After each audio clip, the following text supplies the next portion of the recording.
Hadirin para jemaah, untuk malam hari ini untuk malam Ramadan yang ke-23, insyaallah untuk akan disampaikan oleh guru kita, Guru Ismi Masmudi, dan Imam Tarwih itu kita mintakan Muhammad Khairin Arabat. Demikian, assalamualaikum warahmatullahi wabarakatuh. Assalamualaikum warahmatullahi wabarakatuh. Alhamdulillahi rabbil alamin, wa bihi nasta'in ala umuri dunya waddin, wassalatu wassalamu ala asyrafil anbiya'i wal mursalin, sayyidina wa maulana Muhammadin wa ala alihi wa sahbihi ajma'in. Amma ba'du. Pertama-tama marilah kita selalu memanjatkan puji syukur kehadirat Allah Subhanahu wa taala, yang mana pada kesempatan malam hari ini kita semua masih diberikan oleh Allah nikmat sehat, sehingga kita bisa berhadir di Masjid Besar At-Taubah ini dalam melaksanakan kewajiban kita kepada Allah Subhanahu wa taala, yaitu salat fardu Isya. Mudah-mudahan apa yang kita kerjakan dan apa yang kita amalkan di malam hari ini, mudah-mudahan Allah Subhanahu wa taala menerima, dan mudah-mudahan kita semua nantinya diberikan oleh Allah Subhanahu wa taala dalam keadaan husnul khatimah. Amin ya rabbal alamin.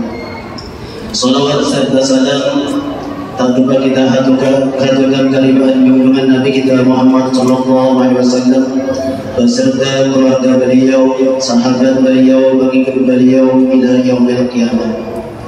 Bapak-bapak dan ibu-ibu jamaah salat Isya yang dirahmati oleh Allah Subhanahu wa taala, di dalam sebuah hadis Rasulullah sallallahu alaihi wasallam bersabda, kata Rasulullah sallallahu alaihi wasallam, man hafaza 'ala as-salati akramahu Allah ta'ala bi khamsati khisal. Kata Rasulullah, barang siapa orang yang selalu memelihara daripada salatnya, yaitu salat yang 5 waktu, maka Allah Subhanahu wa taala memuliakannya dengan 5 hal. Jadi orang yang menjaga, orang yang memelihara salat 5 waktu itu, kata Rasulullah, Allah Subhanahu wa taala itu akan memuliakannya. Amin ya rabbal alamin. Jadi alhamdulillah, Allah Subhanahu wa taala yang langsung memuliakan bagi orang yang mukmin, orang yang beriman kepada Allah, yang mana orang itu selalu menjaga dan memelihara daripada salat yang difardukan oleh Allah Subhanahu wa taala dengan 5 perkara. Di antaranya yang pertama, kata Rasulullah, yarfa'u anhu dha'ifu ma'isha,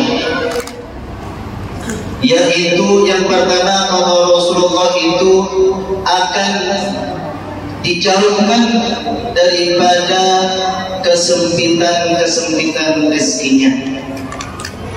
Jadi orang yang memelihara salat 5 waktu itu sudah dijamin oleh Allah tidak akan disempitkan masalah rezeki. Rezeki itu mudah apabila kita itu selalu memelihara salat 5 waktu. Misalnya contoh, kita berusaha sangat susah untuk mendapatkan rezeki itu, dan bagaimana salat kita? Apabila kita sholat kita itu benar, dalam sholat kita itu khusyuk, bagus, baik, maka insya Allah masalah rezeki itu Allah akan memudahkan kepada kita. Yang kedua, kata Rasulullah SAW, wa adzabul qabri. Yang kedua, bagi orang orang yang selalu memelihara sholat 5 waktu itu, kata Rasulullah, orang itu tidak akan diazab ketika kita berada dalam kubur atau kita sudah meninggal dunia. Jadi aman orang-orang yang menjaga sholat 5 waktu itu. Walaupun kita berada dalam kubur-kubur itu tidak akan menyakiti kita, tidak akan menyempit kita, kalau kita selalu menjaga sholat 5 waktu. Dan yang ketiga, kata Rasulullah SAW, wa yu'tihullahu ta'ala kitabihi wa yamin. Dan yang ketiga, kata Rasulullah, orang yang selalu memelihara sholat 5 waktu itu, kata Rasulullah, ketika kita nanti menerima catatan amal ibadahnya, itu diterima dengan tangan yang kanan. Tidak semuanya orang itu ketika kita menerima amal ibadah kita, amal catatan kita nanti di hadapan Allah, tidak semuanya bisa menerima dengan tangan yang kanan. Ada yang dengan yang kiri, bahkan tidak ada yang bisa menerima sama sekali. Nah, tandanya orang yang selamat itu nanti ketika kita menerima amal catatan amal ibadah kita itu, kita menerima dengan tangan yang kanan. Berarti kita itu selamat daripada siksaan Allah Subhanahu wa Ta'ala. Dan yang keempat, kalau Rasulullah, orang itu akan ketika kita berjalan di atas sirat, yaitu kal-barqi, seperti kilat. Sebentar aja, jembatan Shiratal Mustaqim itu semua ulama menjelaskan dan menerangkan seperti 3.000 itu datar, 3.000 naik, 3.000 naik turun. Datar, naik, turun. 3.000 tahun perjalanan. Nah, bagi orang yang memelihara sholat itu tidak seperti itu, langsung ke surga. Seperti kilat yang menyambar. Tidak tahu lagi di bawahnya api neraka jahanam itu bermacam-macam hewan yang akan memakan kita. Seperti ular, lalat dan lain sebagainya. Di bawah neraka jahanam itu. Nah, tapi bagi orang yang menjaga sholat, insya Allah kita akan diselamatkan oleh Allah Subhanahu wa Ta'ala. Yang menyelamatkan itu adalah sembahyang kita. Sholat kita yang menjamin akan menyelamatkan kita apabila kita menjaga sholat 5 waktu. Yang terakhir, kata Rasulullah, wa yadkhulul jannata bighairi hisab. Dan orang yang memelihara sholat itu 5 waktu, maka orang itu akan diberikan oleh Allah Subhanahu wa Ta'ala masuk dalam surga tanpa dihisab. Artinya di dalam kubur itu tidak ada periksa lagi, tidak diperiksa lagi oleh malaikat munkar nakir. Kata Allah langsung, ini orang ini ke surga. Kenapa?